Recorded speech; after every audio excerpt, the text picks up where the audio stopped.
Okay, my name is Mary Ellen Thomas. I'm from Nunavut, and I work at the Nunavut Research Institute. And the Nunavut Research Institute is one of the original partners with Lakehead University and Yukon College on the Cernoka project. Well, the way these grants are organized is there's usually a university and a community partner.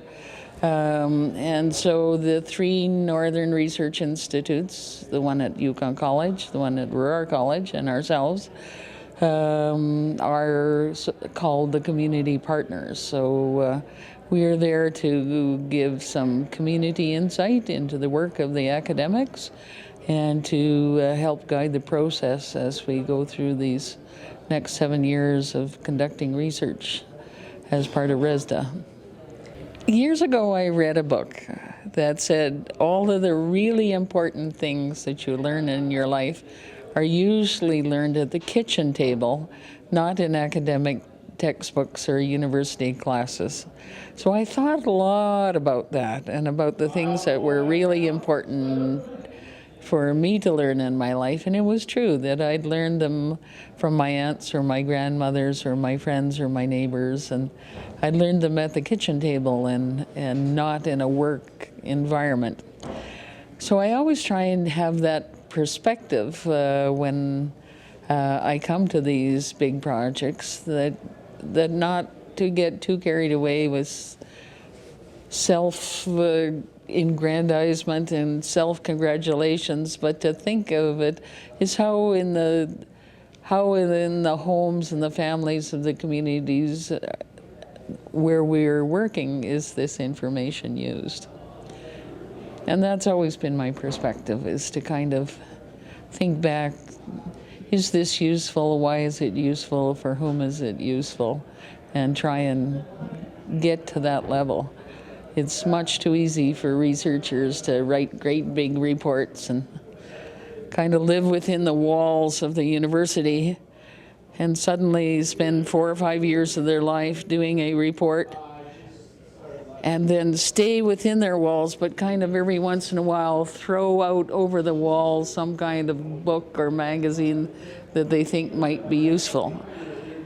I think we have to break down those walls, and we have to look at what information people in communities need to make decisions, and some better way than tossing a book out every now and then, because people don't read them anyways. They're too busy living their lives. How can we get that information where it's used by decision makers and families and communities and politicians and bureaucrats and all of the folks that need the information? How do we get that there? So I'm so glad to see you here with your camera and film, because that is a tool. Video, photographs, these are tools that people use to get information out. You know, if I had a parka for sale, how would I advertise it in my community? I might tell my friends and neighbors. I might use a community newsletter. I might go on local radio. Those would be the ways that if I had a parka for sale, I might use. And that's the same kind of way that if we're selling knowledge, we're selling information, we have to use those kind of local tools that people use. And you're right, social media, Facebook is the new tool. I want to sell a parka these days, I use Facebook. I don't put a poster up at the co-op. I mean, there are new ways and in new times, and I'm not sure the research world has yet caught up to the fact that we're selling information and we're providing information, and we have to do it in a new way. It's cool that we have all of these tools now at our resource, and then we have to be very creative about using new tools. I see lots of kids using film now. Everybody's a filmmaker now. Digital cameras are not that expensive. People can do things wherever they are with simple tools and get very important messages out.